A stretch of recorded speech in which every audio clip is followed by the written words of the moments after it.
You and me, we ain't nothing alike. Let's set the record straight. Those words you say, they hold no weight, they like. Let's set the record straight. You'll never break the man before you're out. Hello everyone, welcome back to another custom diecast review. Today we have a very old school diecast actually. This is a 1999 Pontiac Grand Prix from Tony Stewart. Now this was turned into his, I want to say it was the Richmond win, which was his first win. So yeah, pretty interesting. Got an old Pontiac here, of course, for a good old smoke right there. Yeah, you can kind of tell the picture, but there's a little card that comes with it. I got this at a yard sale, like, God, I couldn't tell you how long ago it was. I'd say it's been at least 5 or 6 years ago. It's been a long time. It's still the original packaging and everything. I've actually did not open this diecast until I actually went to make the custom, which was pretty interesting. Now, with this custom, there is, like, no detail whatsoever. There's barely little or detail at all, just because, you know, it's kind of an older one. I don't really dig into the old, like, models or anything. I don't know, like, I just haven't really done them. It's mainly because I'm not really familiar with it. But at the same time, it's like, where it's one of the older paint schemes, or not paint schemes, like, everybody loves the older race wins and older schemes.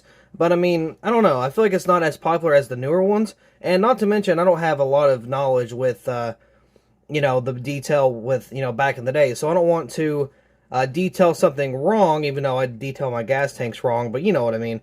For detail-wise, I kept the interior the way it was. I didn't mess with it or anything. I know the window net was still a thing, so it still would have been put down. But, you know, nonetheless, I still tried to not, like, make this look cheap in any way, but I was trying to get some good detail without being, like, super inaccurate in terms of what's on the inside of the car, stuff, you know, just kind of stuff like that. Same thing with the bottom. I did not detail the bottom, but it is very old. So, yeah, that's, I don't know when this was, like, produced. I don't know when the production was, but the car itself is from the 1999 season. But I feel like it'd be pretty cool to kind of review some of the older diecasts. Now, I've actually made, I want to say like 5 or 6 kind of older diecasts.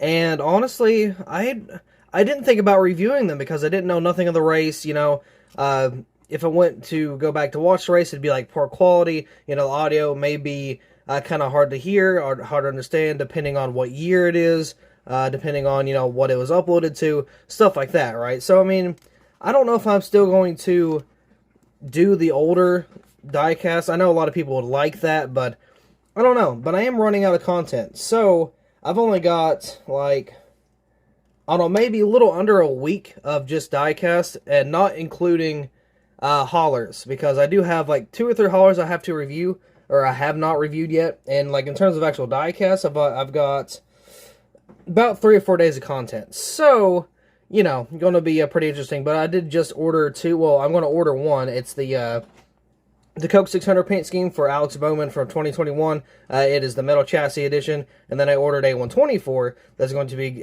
turned into a custom. It was the Brad Keselowski 2020 Darlington race. So that one's going to be turned into a custom here very, very soon. But with that being said, let's actually go ahead and get this diecast out of the box and take a closer look.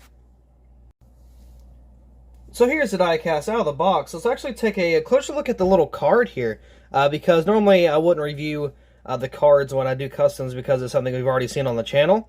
But in this case, it's a little bgot different. So on the side here, you got 1999 Home Depot, Tony Stewart, Pontiac Grand Prix, and of course you got the Tony Stewart signature there. NASCAR, got the old NASCAR logo, got Tony Stewart sitting right there. And let's see. Okay, this is just, I guess, car stuff. So Tony Stewart, car number, manufacturer, sponsor, owner, segment, hometown, birth date, family. So it's got a bunch of stuff. Oh, it's got a whole bunch of stuff on the bottom. So NASCAR's Rising Stars. Yeah, Rising Stars, by the way. That's because, you know, it was his beginner season. It was the 1999. He still has the rookie stripes on the back, too. So I thought that was a little interesting. So let's actually get a closer look of the diecast here. Again, it was kind of weird doing the old school ones. It was kind of fun, but like at the same time, I'm not really used to the old school paint schemes. So, I mean, you know, it's just, I had to go with just stuff off the internet, which I mean is what I normally do. But it was really cool kind of doing some of these older diecasts. So let's see. Right here on the hood, you got the Home Depot, of course. Got a little bit of race wear. Now, I will say it was hard to mimic any like racewear damage because the pictures were just so old. So it's kind of hard to tell, but you know, I looked at some other people who made a couple customs. I think it was either this one or the Bristol one, but I saw a Race Car Graveyard. He made one, or both of them. I don't really remember, but I kind of just used his photos as reference pictures, just, you know, to kind of get a general idea of how the car looked on the track after it won the race, of course. Anyway, you got the Home Depot right there. I kind of got distracted by my cat because she was running around, but yeah, anyway. Of course, there's nothing on the roof. Yeah, there's nothing on the roof, clearly. No, there's nothing on the banners because... The banners. On the windshields, Jesus. Because this is super old school. You know, they didn't have all the banners back then. Got the number 20 right there. Of course, you got some small indentions of the roof flaps. Got a Husky tools and boxes on the deck lid. Why did I say it like that? Boxes. Home Depot with the 20 on the right side. Pontiac got the rookie stripes down there on the bottom. Got, let's see, the Home Depot got a little bit of racewear. Rigid right there. Got Goodyear Eagle, of course. Got a little bit of a donut mark. And got a black splitter. The side skirt down here. I think it was actually painted that way. I don't think I painted that. Yeah, I don't recall painting that. So I'm pretty sure that was on the actual car when I got it. So Tony Stewart got Pontiac and Coca-Cola there on the B-post, which is weird. I like seeing the, instead of like the Pontiac logo, it's like spelled out down the B-post. I think it's pretty cool. Got the 20 right there, got the little arrow for the jack. Of course, got the donut mark going across. And look at all these contingencies that we used to get way back when, man. Jeez. They got NASCAR Cup Series, which is interesting because, you know, what it said like Winston Cup or Sprint Cup or, you know, whatever the cup was at the time. So I don't know if they just couldn't get the licensing for it, or I don't know what the story is behind that, but it got the Pole Award. It doesn't even have like a Bud Pole Award or Coors Light, you know, whatever it would be. I think it would have been a Budweiser Pole Award, but still. So some of the stuff is kind of censored, which is a little interesting. But it's hard to read all of these, so I'm going to kind of read what I see.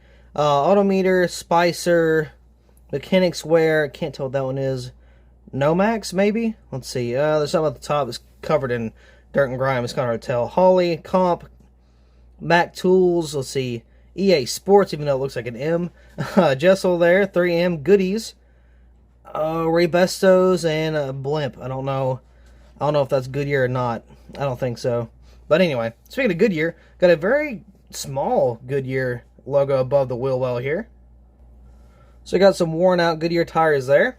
So on the front end, again, we got some of the more of that race wear. Not a whole lot, but you can see there, I like the Grand Prix logo there with the the grill underneath. I like how it's like riveted. That looks really good there. Got the weird looking headlights. I don't like the headlights. These old school cars are kind of something else.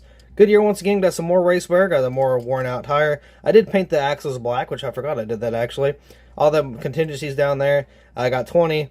And cross there, got a little bit more race wear down here. And on the quarter panel, of course, it is cut out. You can kind of see on the bottom it was cut out as well. Of course, you got the Home Depot, which is kind of just marked up a little bit from the whole race damage. And of course, underneath, we do not have anything just because, you know, it's just kind of an older car. So here's a good thing for a couple people if they want some diecast like this from yours truly. But they don't want to pay, you know, the $20 that I normally do them for. This is going to be cheap. It really is, because I didn't take any time to do it. It wasn't difficult to do. It's an older diecast just to begin with.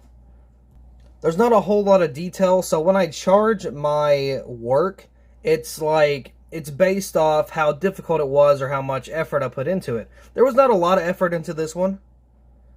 So this will easily be like a, I don't know, $15 to $20 car, and that's like actually with shipping. That's not without shipping. That is shipped. It'll be like 15 or 20 bucks. So now, I mean, that still seems kind of expensive, but if you think about, you're covering shipping too. Shipping's like, it cost me $4 and I don't know, 30 some odd cents for a shipping label. So I normally just do a flat rate of $5. That way I kind of have that extra cents just to cover it just in case something happens.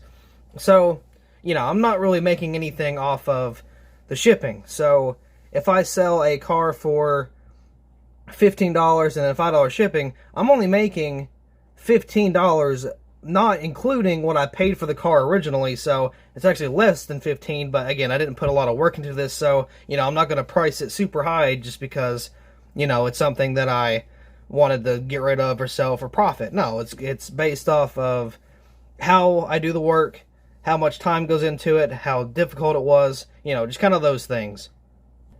So the price of this will be either $10 or $15, and that is without shipping. So it just kind of depends, because I mean, I still got to make a little bit of money, or less I didn't even, you know, put much into it in general. You know, it's still nice to get something out of it, even though it's not a whole lot, because that's only like, what, a couple bucks technically, because I also have to pay eBay for like taxes for listing stuff, so you know, that kind of goes to that too.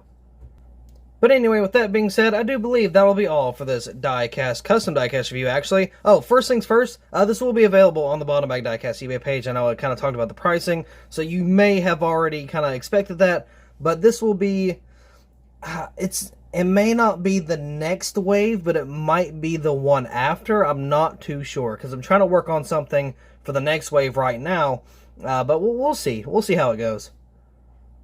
Alright, that's all I had to say. So once again, with that being said, that'll be all for this custom diecast review. Thank you all so much for watching. I hope you all enjoyed, and I will see you in the next video.